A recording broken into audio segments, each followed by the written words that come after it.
Good morning, everyone. This is the morning meeting, and we're so happy to have you to this very special episode of the morning meeting with lots of moving pieces, different than usual. Sean, you see there, can only stay briefly. Sean, tell us why you need to go pretty soon.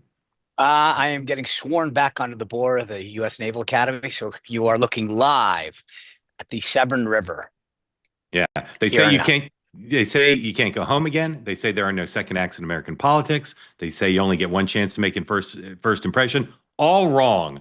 As on this historic day, Sean goes back on the board there. So at some point, Sean will step out, and someone, maybe Joy Phillips, one of you will become the guest co-host.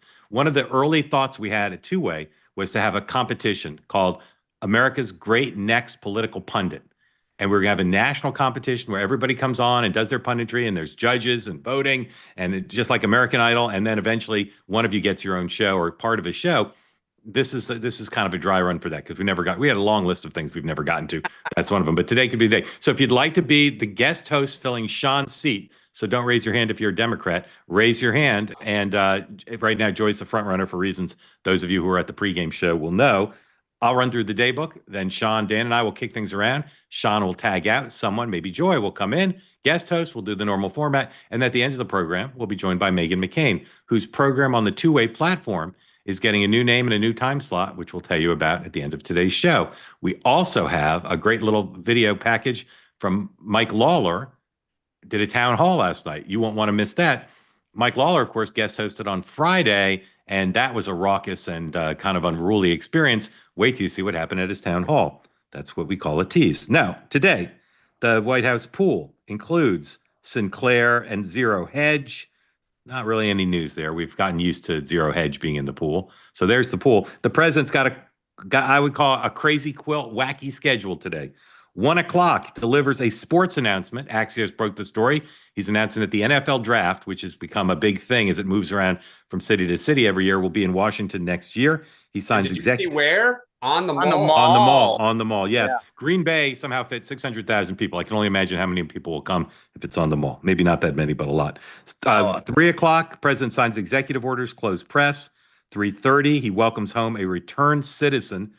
Don't know who that is. Also listed as closed press. And then he goes to his golf club across the river, Trump National, where he attends a MAGA Inc. dinner, which is like a what do you call it? A crypto thing that he and Crypto. David Sachs are hosting with an enormous price tag. All right, don't know what the vice president's doing. Scott Bessent, 11 Eastern, speaks at the Milken Institute conference in Beverly Hills. You can get a link to watch that live in my Substack. At the exact same time, at the exact same conference, Jill Biden is speaking. Not sure what she's going to talk about, but I'll be featuring both of those on Two-Way tonight. You can count on that. And the Bidens are on The View. Both Bidens are on The View later this week. Congress back in session. The House is trying to figure out how to deal with reconciliation. The House is also in rules today dealing with the important matter of renaming the Gulf of to the Gulf of separate party leadership meetings in both the House and the Senate tonight.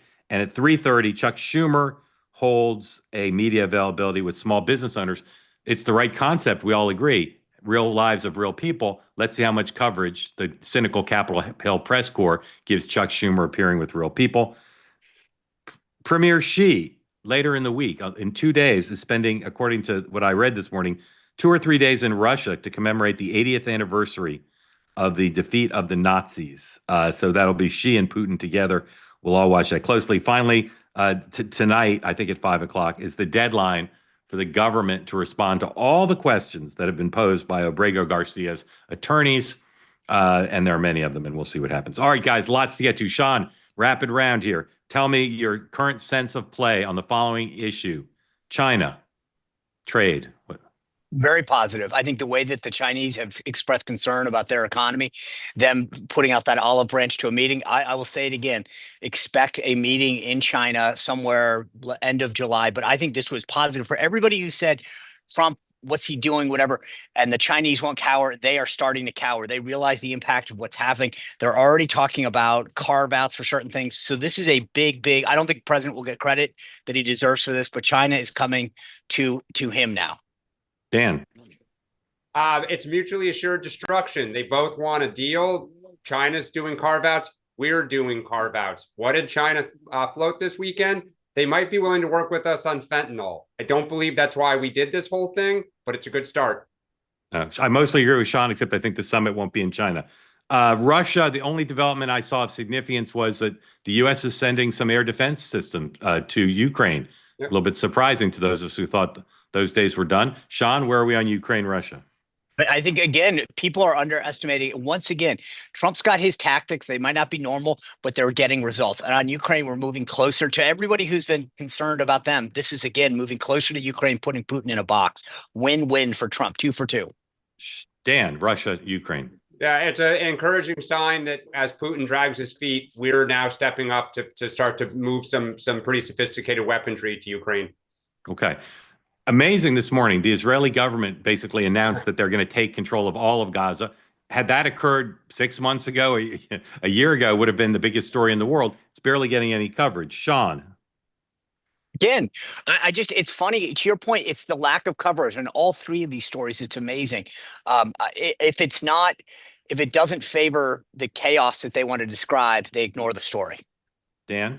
I think this is the definition of chaos, because one of the sub parts of this story is the Houthis fired at the main airport in Israel. And I thought that Pete Hegseth took out the Houthis, which apparently they did not. And that's been in the news a lot recently.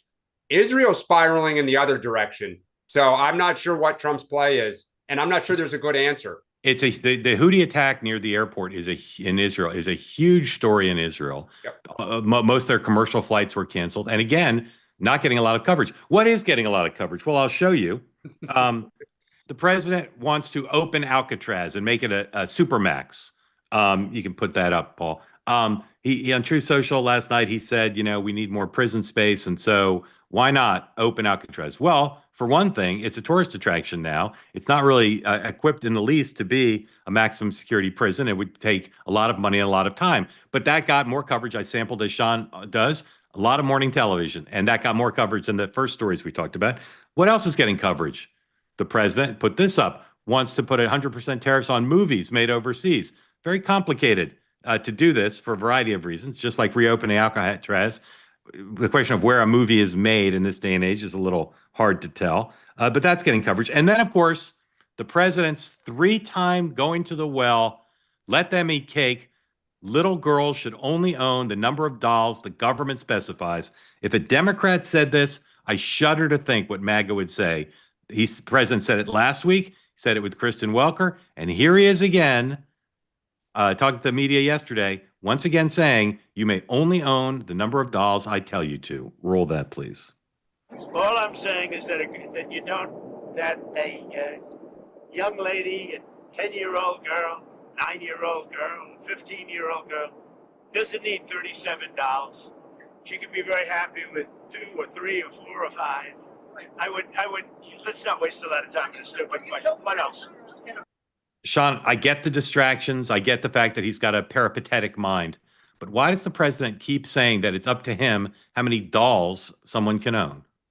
Well, all I'll say is I'm glad my daughter is 14 because she was a big fan of dolls, teddy bears, etc. So look, he used the analogy once and then he continues to do it. I think pivoting and moving on is probably the right thing because it was an example used once to talk about the impact of tariffs they would have. I'm not sure that was the best way to crystallize the impact that tariffs might have, especially because of the impact it has on. If you were press secretary or comms director for the RNC, and a Democratic president said, my policies might lead to higher prices for dolls and less availability, but you know what? Girls should have fewer dolls. They should be fine with fewer dolls. You would go crazy, wouldn't you? Sure, but again, there's certain things that both parties can get away with. Each party plays to its strength and its weakness. So yes, we would have probably made a big deal out of that. I think Democrats are in a bind, and that's why you're not seeing the pushback. It's the media that's doing the pushback, not the Democrats in an effective way. Chuck Schumer shouldn't be doing an event with small business owners. He should be doing an event with a little girl with 10 dolls. Dan. I mean, I was just going to say, this is where, as a Democrat, I look at Trump when he went to work at McDonald's, got in the garbage truck. Like, he's great at taking a moment like this and flipping it into some sort of like symbolic, thing that drives social media that like everyone is talking about. Chuck Schumer, Mark, put a letter out. right? Like saying that we have concerns about it. I mean, look, he is the ultimate red ball distractor. I even thought in that statement on Air Force One, he caught himself. Like, I think he knew immediately, oops, I said this again, because he's like, all right, that's a stupid question. Right. Next topic, right? Like, to me, it was like the little wheel saying, oh shit, I stepped in it. But I will say this. To your point, Mark, and what Dan's saying, it's unbelievable how ineffective the Democrats are at messaging right now. The idea that they have the wrong person doing the wrong thing speaks volumes about the leadership that they have. This should be an easy layup of a press conference or a press event that they're just flailing at. And I guarantee you by like Friday, after we've talked about this, they'll put something out 5 days too late. I totally agree with you. The press is talking about it. We're talking about it. I've not heard a single Democrat. I haven't But you seen know it what? There's on social media. Like, I it's think part of the crazy. problem is It's crazy what the president's saying. I will tell you this though. Fox is the partying. Yep. There's a what's his name? Rob Flaherty. Is that his name? The deputy campaign manager for for yeah. Kamala. Yep. I tweeted out he had a great op-ed this weekend. Great of all places, op-ed. the Great. New York Times. I tweeted it out, but this is exactly what he was talking about. Where there's like they use the wrong mediums to talk about the wrong things with the wrong people, and this is their fundamental problem right now. I mean, it was amazing to hear him say it. It's kind of funny. He took that message to the New York Times. There's a bit of irony in there, but I understand why he did it. Well, and he said he noted the irony in the piece that he was writing it. He was writing it in the place he doesn't think Democrats should be. All right. Again, if you want to be Sean's substitute coming up in a matter of moments, please raise your hand. X date. If you look at what's going on with the House grappling with reconciliation, and again, the Senate Republican senators keep saying if the House screws this up, we're going to step in. But the action is still in the House.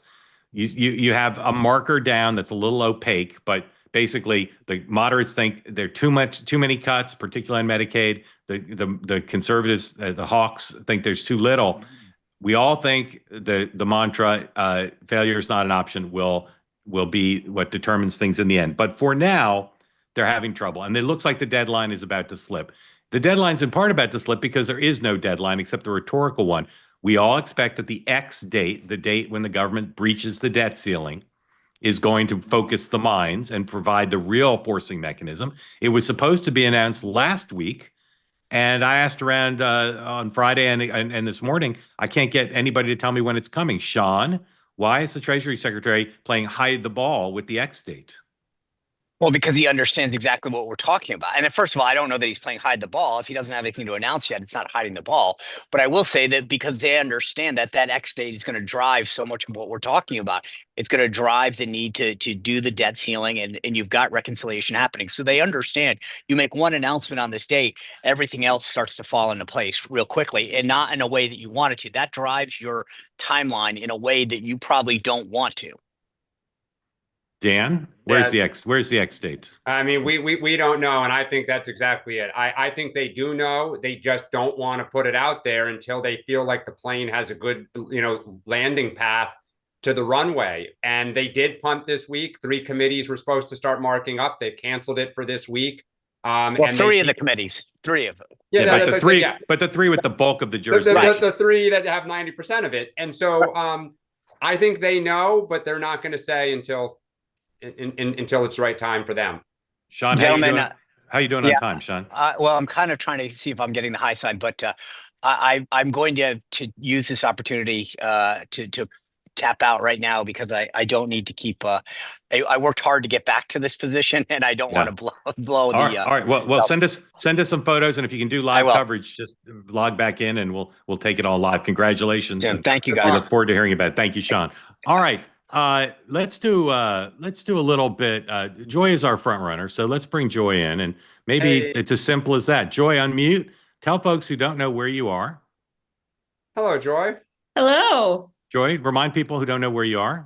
I'm in Illinois. Yeah, and tell us in a sentence or two your qualifications to guest host for Sean. Well, first I like to say I'm excited and I'm nervous, but 2 things can be true at once, like Sean likes to say. And Sean's nervous every episode, so don't worry. Yeah, okay, great. My qualifications are basically I'm a mom who's just constantly on all of the wires, as you'd say. That's not totally true, but I am constantly checking all of the news, and I'm very interested in it. And then several times while I'm listening to the morning reading, which I log on almost every day, I want to like jump in and just make a random comment here and there. So that's why I want to be on. I am not near as knowledgeable as any of you, but Which means you're better. Joy, I find it hard to believe anybody's going to beat you, but I'm going to bring in one or two more people, see if they can top it, but don't go anywhere because you are a front runner. You did great. You did great, and you will do great if you earn this role. Matt, nothing against Joy, of course, but tell us about your qualifications to fill in for Sean. I'm not nearly as qualified as Joy. She brings an energy and a spirit that is great, so I'm happy to defer to her. I'm a father of two. I live in Pennsylvania. I probably am one of the few people who's seen every single morning meeting show.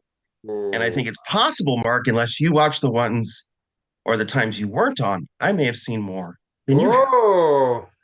Matt, that's impressive. That's impressive. All right. Is your hand up because you want to co-host? Yes. All right. Deborah, tell everybody about your qualifications to fill in. Hey, unmuting myself. Yeah, I haven't watched every single show, but I pretty much live around the 2A. I've met Dan and I've seen his blog. So I think that counts. I went to the table 17 and I love you guys. All right. These are three very strong candidates. And I have to say, if we did a national plebiscite or further discussion, it would only become more complicated. So I'm exercising my prerogative here and saying, Matt and Deborah, excellent. Joy was first up, and we're just going to go with the incumbent. So we're very grateful to you both for participating and stay, maybe ask questions. But Joy, just as Sean would say, we can't understate how important it is to be first. So Joy, thank you for joining in. Thank you. Now we proceed back. Normal process. Joy, take a deep breath. You're doing great. You're going to be awesome. Everybody's rooting for you. It's going to be fun. All right. Next topic up, without any loss of momentum. 2028, Ruben Gallego. He's doing a town hall in Pennsylvania. In the absence of any obvious front runner, he's being discussed now as someone veteran from a battleground state. Obviously appeals to the Hispanic community. Dirty little secret. He's as liberal as Bernie Sanders on a ton of issues, and amazing that he got elected statewide in Arizona. Easily the most liberal person to get elected statewide in Arizona in forever. So the question is, how do you rate Ruben Gallego's chances of being the Democratic nominee for president in 2028? Dan? They're not high. I mean, as you say, he did one of the most extreme makeovers of any candidate in a 2-year period ever when he got ready to run for the Senate this past cycle. And I think had the good fortune, and this happens in politics, it's not his fault, that his opponent was fairly poor, to be charitable. And so, even with a really poor candidate, he squeaked out a victory. But I have trouble. After Kamala Harris had such a U-turn on so many positions, I have trouble seeing putting up another candidate who has who made a lot of U-turns on positions.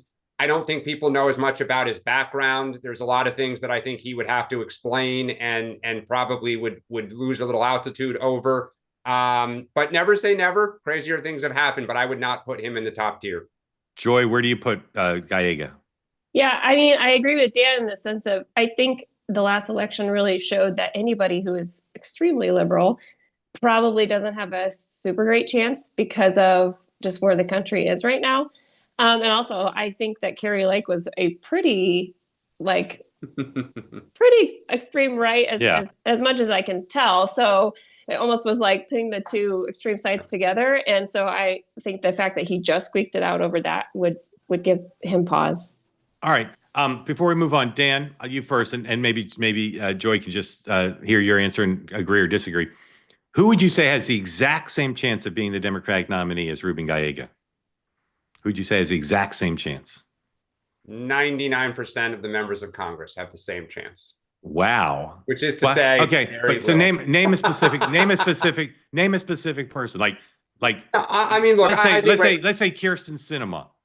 Oh, I think she would have a greater being the nominee, not elected president. Being the nominee. Yeah.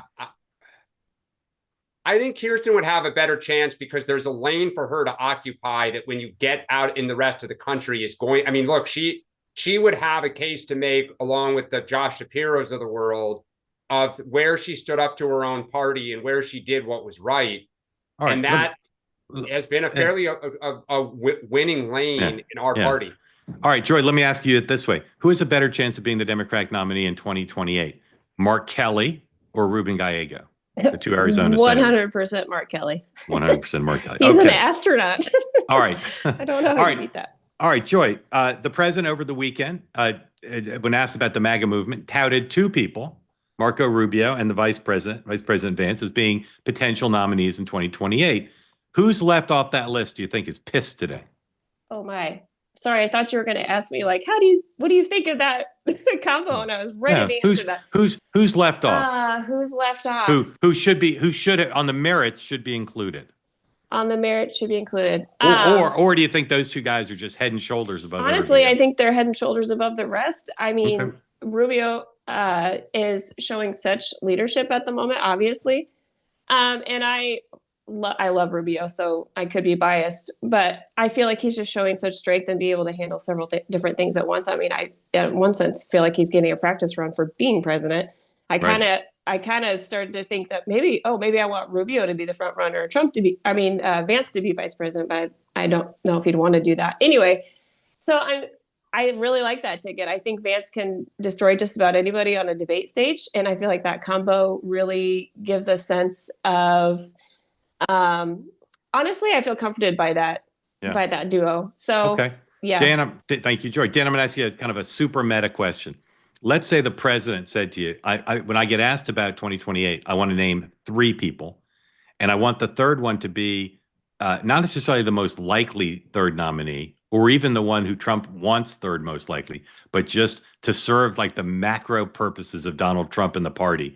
Who should he have named if he was going to name a third one? Who should it have been for those purposes, just to like do whatever bidding giving the names does? I would say Sarah Huckabee Sanders. And the reason is she's really good on TV. She's a governor from the middle of the country. She knows him. She's a great kind of attack dog on television. Like she does it with the smiles. She was a good press secretary. I think the two, she and Senator Cotton, two Arkansanians, I'm not sure what the right phrase of that is. Arkansans. Arkansans, probably. But I mean, having three white guys who are all the same age probably is not quite the best look. So I think Sarah Huckabee Sanders would be my vote. Or Tulsi, maybe. Or Tulsi. That's good. That's good. All right. I never read the chat. I glance at it. Joy, I have to glance. People are loving you. So you can just relax and you're home free. Okay. We're going to do one more topic. If you want to get a question in, please raise your hand. And as always, peace, love, and understanding, yada, yada, yada. No junk in the chat, smack in the chat, yada, yada, yada. And extend the presumption of grace to all, but especially to Joy, who's proving that the jobs Dan, Sean, and I do, not that difficult. You can walk in off the street and do them. That's not true. Just super well. Very hard. All right. Last Friday, you're doing great. Last Friday, Congressman Lawler was sitting in for Sean, and he did great too. And then he decided, unlike most House Republicans, particularly ones who live in competitive districts, and he lives in one of the most competitive districts in the country, to have a town hall. Here's a little bit of how that went.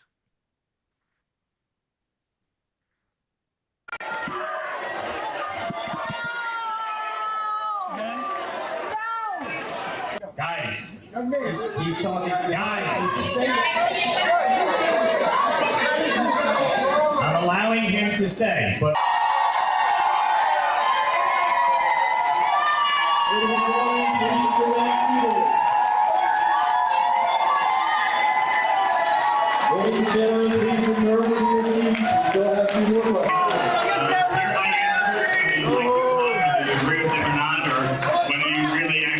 Listen to them or not. But I very much appreciate you participating and look forward. I'm sure I'll see many of you at the next one in Putnam County. So have a good night. Have a good night. Joy, we've seen similar disruptions at other Republican town halls. And some Republicans claim this is all, George Soros funded fakery. But what's your analysis of the what is that manifesting? Why are the town halls like that? Or who's angry? What are they angry about? Well, I think that's the interesting thing is I feel like nobody can really tell. People just seem angry in general. But my first thought was is this AstroTurf or is it real? Because if it's real, then that's one thing. I think then you can say that the temperature against the GOP is like really hot in a bad way. But if it's fake, then it just feels like kind of pointless. And honestly, I'm starting to wonder, like, are the town halls pointless? Because now they just seem to do videos of people really angry, not really asking for anything or asking to change any specific thing, unless I'm missing some video clips. Right. So America, meet me at camera 1. Listen, it's wrong for people to assume it's not AstroTurf, because it could be. And reporters who just cover this stuff and say, of course it's genuine, wrong. But you know what else is wrong? Assuming that it is AstroTurf, because you don't know. Those of you who are putting in the chat, it's AstroTurf. You literally don't know any better, ironically, than the people you're criticizing for saying it's not AstroTurf. I wish we knew. It's very hard. You'd have to go to these town halls. You'd have to run the people down. You'd have to cross-examine them. You'd have to do a lot of research on who they were. Very difficult thing to do. But I'll say again, and I'll direct this more to MAGA, okay? I agree with you. The press shouldn't cover these as if they're not AstroTurf. But please recognize the irony. You don't know that they are. I thought originally that they were. Now I'm beginning to think maybe they're not. But I'm just speculating based on years of watching town halls. But you don't know they're AstroTurf. And not only are you polluting the public discourse by saying something that you don't know the answer to, but you may be setting yourself up for a blue tsunami in 2026, because this may be the beginning of a inverse Tea Party type reaction. So you're putting your head in the sand by saying of course they're AstroTurf. Dan, what say you? Well, I think Joy said it very well. We don't know, as did you.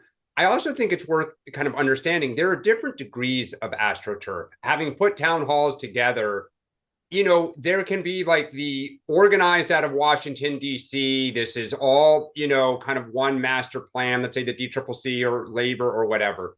Then it can be a member of Congress put something out and local opposition, people who are just energized, say, hey, look, so-and-so's having a town hall. Let's go. Let's press on A, B, C, or D issue. Nothing out of Washington, no state party kind of master plan. But all of it still, you have to get people to agree to go. You have to get people that, you know, are willing to stand up. They're not being paid. 90% of the time, they're not being paid. I'm sure there's an instance or two where people have. But I would not discount the fact that it is pretty apparent, both in qualitative, quantitative data, Democrats are fired up. There really is a lot of energy. Now, it's outrage, and you can say, like, that's terrible, and they're hyperventilating when they shouldn't. But today, and there's a long way to go, our party is pretty darn fired up, and that is good. It's a good start. I will say, yes, I think Mark is right. If there is a blue wave coming, I do think the Republican Party needs to really take a look at any signs, like any vital signs, and say, okay, poll numbers are bad for the Democrats, but they're also getting worse for Republicans, just so that we don't have another situation in midterms where we're like taken off guard. Well, by the way, you don't see Republicans. They know the same town hall is coming. Where's the base showing up to like counter program, to cheer and boo them and shout them down? Like, you don't see it. Yeah. Joy, brilliant participation. Thank you. And Dan's gave a 2-part answer. The second part was about how the Democrats are fired up. Dan's first part analyzing the gradations of AstroTurf. One of the reasons I love the show, so proud of it. You won't. I've never heard that laid out that way in my whole career. In reading about town halls and protests, etc. So brilliant. We'll clip that. We'll put that on the interweb, because he's absolutely right. There's different gradations of AstroTurf, and of course there's nothing wrong with any of it. And as he said, even the most manipulated, the thickest AstroTurf, George Soros gets on his phone to his henchmen and says, I want 19 people at the Lawler town hall, and I will write checks to all of them. Even executing that, not that easy. You know, you still got to get people to go. All right, time for your questions. Hammer Joy, don't hold back. Ask her like, what's the GDP projection for 2038? Anything you want. And we're going to go to Mr. Wheeler, Curtis Wheeler. Welcome in. Thank you for joining. Question after you tell folks where you are for Dan and Joy, and thank you for being part of Two Way. Oh, and he's Army, and Sean's not here at Navy. Okay, do you hear me? Yes, sir. Yes, sir. Okay, great. I'm a 3-time Trump supporter. didn't vote in 2020 because I have health issues with my parents, and I live in South Carolina, so I wasn't concerned about really getting in there. But and I'm in North Augusta, South Carolina, which is by Augusta, Georgia, and it is it annexed Belvedere, South Carolina, which is the Watergate guard, where he's from. Just Yes, to sir. give a little reference. Okay, But that's good. I look at all this from a spiritual. You may see the cross in the back. That's the only way I could deal with it, because to me, on a grown adult that looks at a child, whatever sex they are, and say, yeah, let's change this child's sex. A grown adult says that, to me, that's the only way I can deal with it, is spiritual. Now, there's a lot of good people on both sides. Democrat side, good people, spiritual, they're not mean. And I look at Adam and Eve, they wasn't bad people, but they got deceived. So that's also that's the only way I can deal with it. A grown adult says, yeah, bring a child to watch a drag queen. To me, that's I'm just saying that's the only way I could deal with it. All right, Curtis. Curtis, I appreciate that. Do you have a question, or you want us to just comment on what you said? No, the question I have is about being a black supporter for Trump, and that MAGA and the Republican Party, I think sometimes they don't recognize that the pain that blacks still have. I don't know if y'all can speak to that because you're not black, but I'm still a supporter, and I still can listen to Charlie Kirk, and some things he say might make me cringe, but having experienced some of that discrimination, because I'm 66 and my children probably haven't experienced what I experienced. So there's still a generation that feels pain. Like O.J. Simpson, I knew he was guilty to me, but I still was rooting for him to get. I cried when they said not guilty. So I don't think really recognize. When I look at the Democrats, I don't agree with them, but I still could recognize. Yeah, I can feel some of the pain. So I don't think MAGA and the Republican Party sometimes acknowledge that. Yep. All right. Great topic, Curtis. Thank you for that. Dan, what about Curtis's view on the Republican Party, even as they're increasing their appeal to black voters? Yeah, I mean, it's always you always want to understand your voters, and you want to try to understand what their what motivates them, you know, why they feel a certain way. And I think, Curtis, you saying that while you're a Trump supporter and you are inclined to be a member of MAGA, there are things that make you cringe. Those are things that as Democrats, we should have our ears open to. You know, is there a way to make you feel more comfortable voting for us, to give you a reason to be with us? And vice versa. When you're pulling in new voters, you need to be sensitive, because new voters are the most likely to leave a party. Entrenched voters are much harder to pull away. Joy. Yeah, so I think my answer, and of course I'm not in your shoes, but I would say, I think keep raising your voice, because if you are in MAGA, I think they should know how you feel. And so raising your voice, I think, is probably the biggest way to say, hey, we still don't feel seen and heard. And I think you said you were a 3-time Trump voter, so this might not apply, but I know there's a lot of black voters who came over from the Democratic Party in this election. And I think we don't want to, I don't speak for the Republican Party, but I would imagine they don't want to lose those voters. And so they probably want to really know how you think and feel. So keep raising your voice and expressing those concerns. Brilliant, Joy. Curtis, thank you for joining. Grateful to you. All right, Joseph, welcome in. Tell folks who don't know where you are, what's on your mind. Thanks for having me on. I'm actually from New York, but I'm in Rome right now. Rome, New York, or Rome, Italy?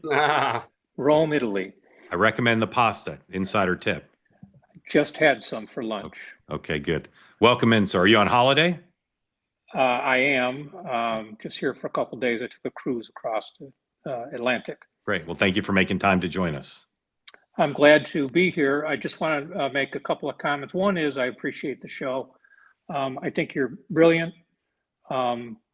I like to say you didn't invent political discourse. You just perfected it. So It's going right in the promo I reel. was So gonna thank say, you for cut that. one. kind of like Henry Ford didn't invent the automobile, he perfected it. Very, Anyway, very kind of, and Joy, of course, is doing nothing but perfecting the perfection. Very good fill in for Sean. Yeah. Okay. All right. That's your first comment. Second comment is just about the interview with, I think it was on CNN, with the cartel member. Was that over the weekend? Which kind of cartel? Well, interviewed and wanted to know what their take on President Trump was. A drug cartel member? Yes. Did you see it? It was didn't see it was on the front page. I want to say CNN, but I can't remember which. I did not see that. What show? Do you know what show that was on? Like I said, I'm on holidays, so I didn't catch it. It just seems to me that they are doubling down, CNN and the mainstream media, and I think it speaks to your doubling down on Trump and I don't want to call it derangement syndrome, but stories that are going to rev up their base, their viewership. Yeah. And I think that speaks to what you were talking about with the I missed the interview, but I'm told by my colleague Noah that CNN is taking a lot of heat for doing a pretty sympathetic interview with a drug cartel member. I said this the other day when I don't watch very much cable news, but I watched a little bit of CNN in primetime because I wanted to see Scott Jennings, and I'm amazed at how anti-Trump they are. I thought the whole post-election thing, they were trying to like go to the center and not be anti-Trump, but I'm just amazed. I think my observation is that I think they're trying to build back their audience, sort of one story at a time, and hoping that it will come back the way it was. To a resistance audience, you mean? Exactly. Yeah. And you showed that town hall, and I think that there might be some credence to that. Yeah. Joy, do you watch enough? Thank you, Joseph. Joy, do you watch enough CNN to have a point of view on this? I don't watch CNN. I do check CNN online mostly I don't know if every day, but anyway, I just think it's kind of ridiculous. I feel like the election was as much an indictment against the media as it was against the Democratic Party. I mean, that was partly why I voted the way I did. And I just feel like they just won't learn. Like they just don't get that they just won't learn. I guess that's all I have to say about that. It's just kind of infuriating. Dan. Joseph, I had not heard about this. I'm seeing the same kind of chatter here on both on our chat and from some members of our team. I don't know what the motivation is for that. I don't think many Americans I would think and hope to some extent most CNN viewers would not really be as concerned with what a drug cartel member thinks of our elected officials, Trump or anybody else. I mean, so that is baffling. I guess they're in the news, and that maybe, the old no news is bad news theory. CNN thinks they're being talked about, but that is about as cringe inducing as I've heard. Yeah, I agree. Joseph, grateful to you for joining. How'd you find out about two-way? I picked up your newsletter whenever that started. I don't know, a few years ago. And so I've been following you pretty much since then. Okay. Well, grateful to you for joining in. Thank you so much. Appreciate it. You. All right. On this day when Israelis are dealing with the fallout of the airport strike, and the Israeli government now says they're going to take control of all of Gaza, proper to ask Haley to come in. Haley, welcome in. Thank you for joining. Would love to have your take on what's going on in Israel today, and then whatever is on your mind for our experts, Joy and Dan. Well, guys, you broke the news to me this morning, so kind of outraged. Not going to say that I'm happy with anything that the government decided to do to Gaza. I don't think Israel should be staying in Gaza. I can't believe that those words are even coming out of that it's even happening. I will say that when the missile hit the airport, I know people who were at the airport at the moment, and it was really scary. It didn't look like a normal missile, just like when it, shrapnel hits and things like that. So it was definitely what I could see was an escalation. I think it's a mess, and I think it's a mess that should have ended a very, very long time ago.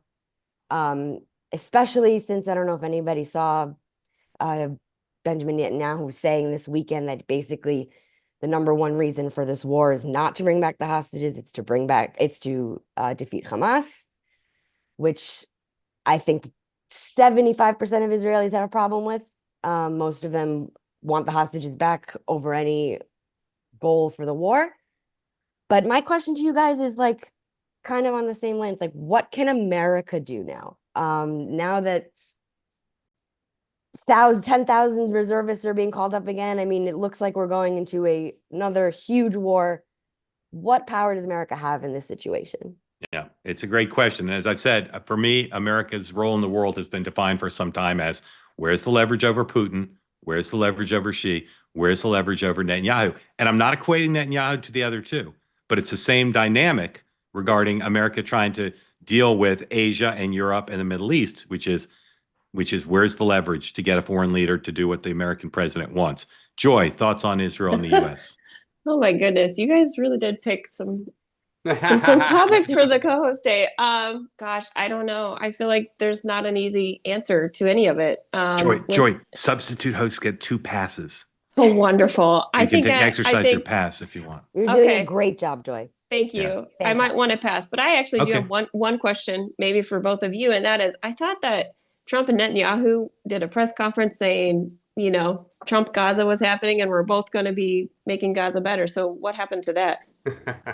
Dan, answer both Haley and Joy, please. First off, Joy, I think your uncertainty and your being a little flummoxed, you literally reflect, I think, most Americans, which is there's immense frustration. Netanyahu has tormented presidents of both parties for 30 years in the sense that we don't have as much control over him. The one thing that he needs from us is weaponry and logistics.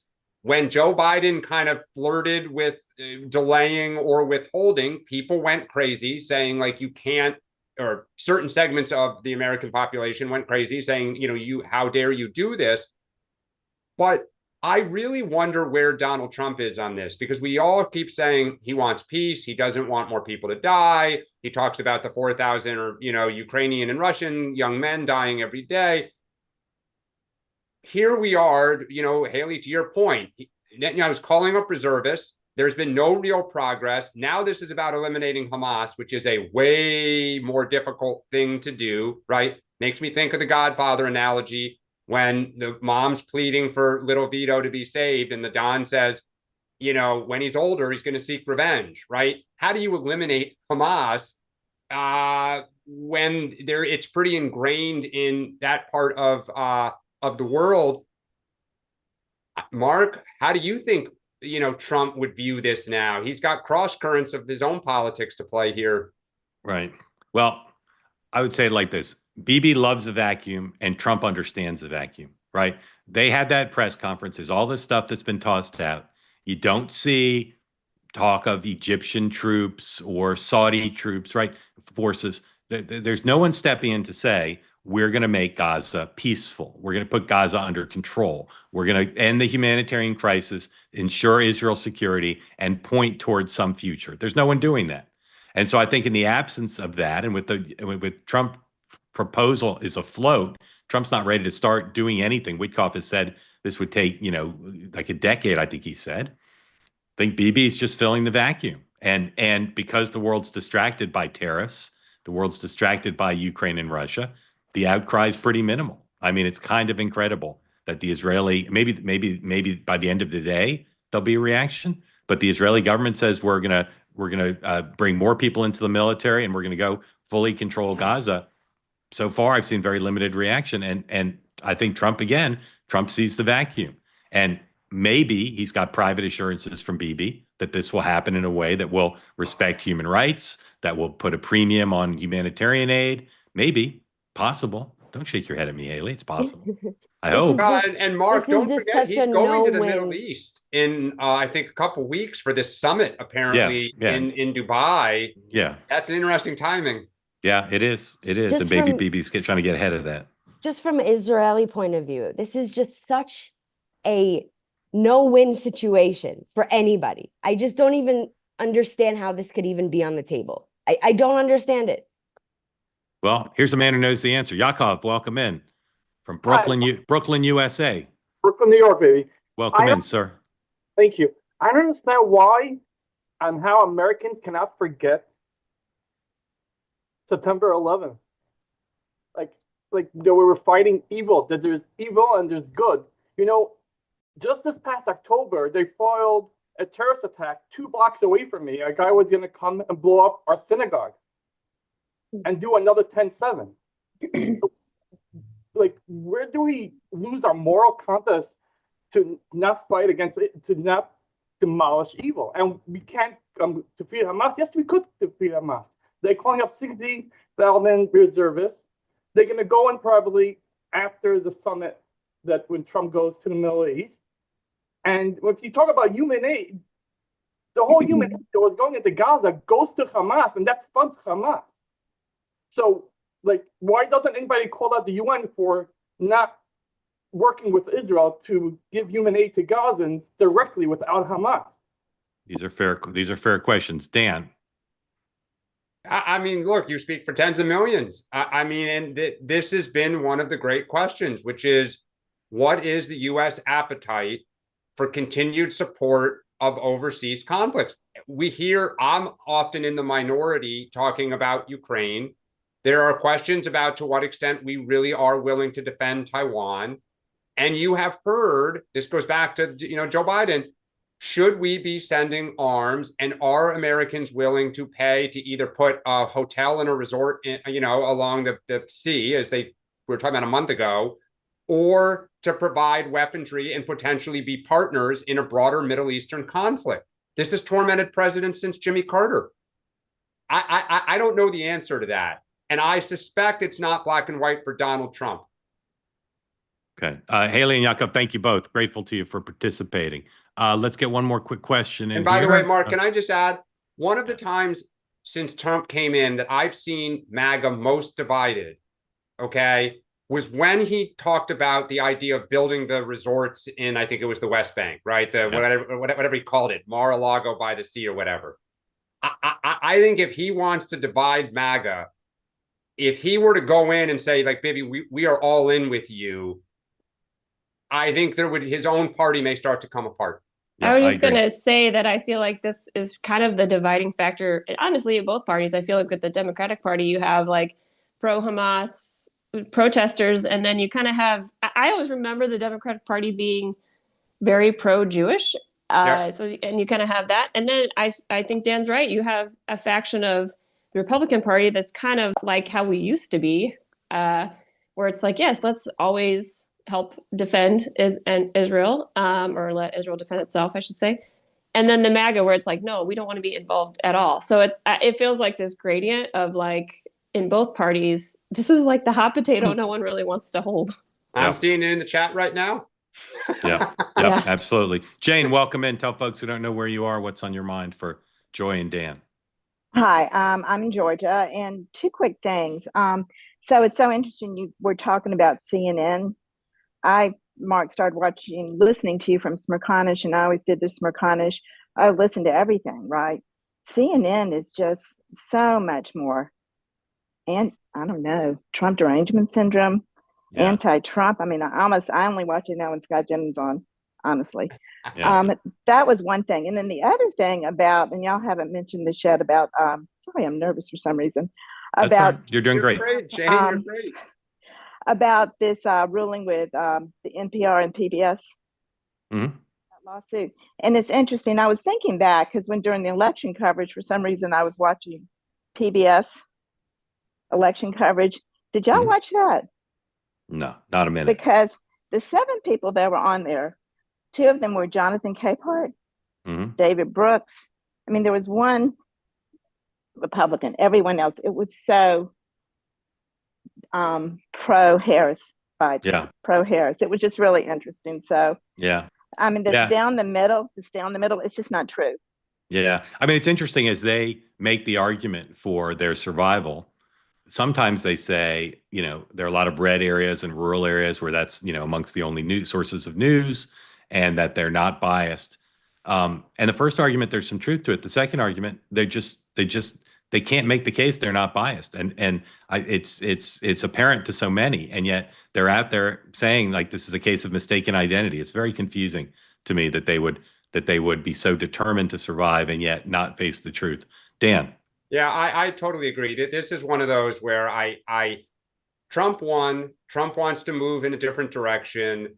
I don't know how many people still get their news from either of those sources. Like, look, there's nothing in stone that these cultural institutions, one, should exist, supported either solely or in part by the federal government, and two, that the content that they produce is extremely progressive, right? I mean, they just do. And so while it may make me happy, I understand that a conservative is one, a conservative has different points of view, and they're going to reorient this. And that is his, or someday her, right to do.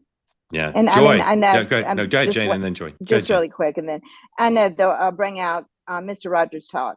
Remember when he went to get to say, and which was true. And I love Mr. Rogers, but sadly, it's not about Mr. Rogers anymore. And that's sad. Yeah. Joy?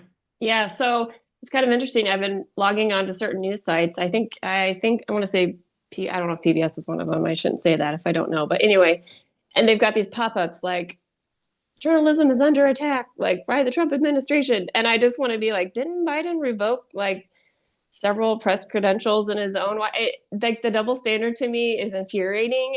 It makes me, whenever the media wants to tell me about a big fire that's happening over here, I just kind of want to ignore it because I'm like, yeah, but you ignored this blazing inferno over here for 4 years. Like it's kind of the boy who cried wolf syndrome. And I think why I actually really love the two-way platform, I didn't really mean to plug it here, but I will, is because it feels like you guys are passionate about truth. And I think the American people, we just want the truth. We don't want all the spin and we don't want all the bias. And so when a pop-up comes up and says, hey, support NPR, we're getting, attacked. I'm like, no, you guys have been kind of not attacking, but you have not been truthful with the American people for so long. And no, I'm not going to support you. And I actually don't think the government should support, places like PBS because they are so hostile to certain administrations. And if they were fair to both, then I'd be like, sure, okay, great. But they're not. And it's just so blatantly obvious. It's like the emperor wearing no clothes syndrome. And I feel like everyone can see it except for them. And it's just infuriating every time they talk about it and like feign like we're getting, persecuted. So anyway, I'm not saying it's not hard to be any kind of reporter. That's not what I'm saying. I'm just saying this like fake outrage is becoming kind of ridiculous. So Jane, thank you for joining. Speaking of fidelity, fierce determination, fidelity to the truth, here's Two Way's Meghan McCain. Joy, how easy is it to host on Two Way, Joy? It's actually hard. Yeah. But it is really fun. It's really fun. I should say that. So Meghan is one of our stars and one of the people who believes in Two Way, and we couldn't be happier to have her as part of our programming. And this week, making a couple changes. Meghan, explain both the changes and the reason for the changes, and thank you for joining. Joy, you're doing such a good job. Thank you, Meghan. No one who gets paid to talk ever can say anything about what real Americans are doing because getting paid to talk, not really a real job.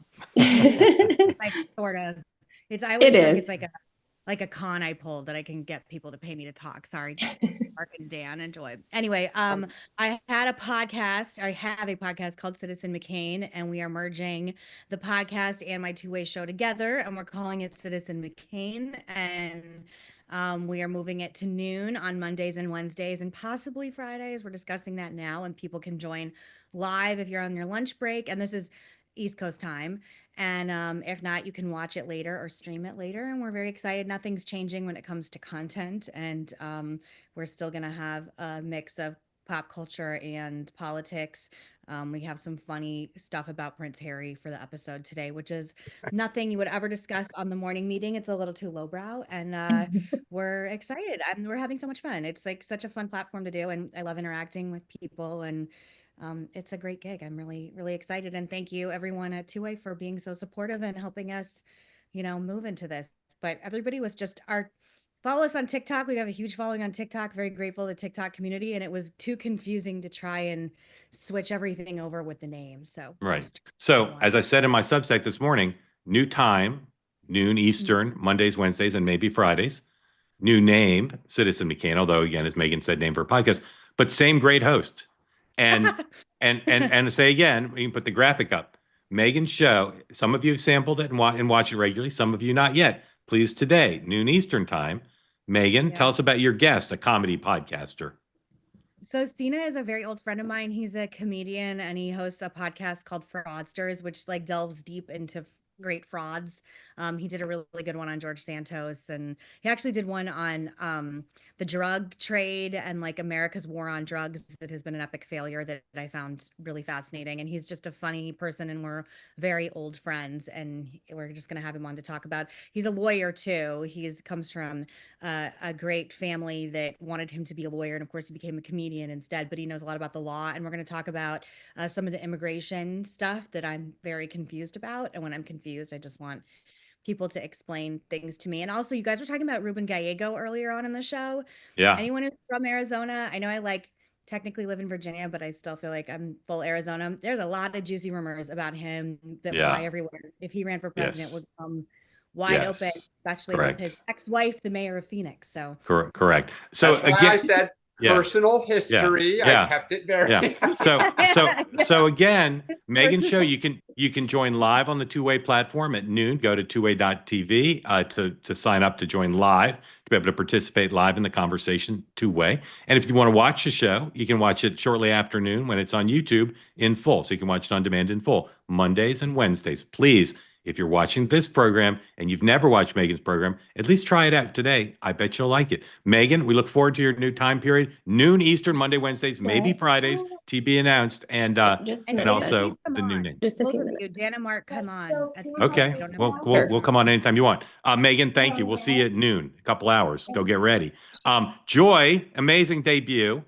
I can't say that you're guaranteed to be the regular substitute host for Sean, but at this point, you are remaining the front runner, and we're so grateful to you for participating and showing everybody both how great you are and how easy it is to host the show.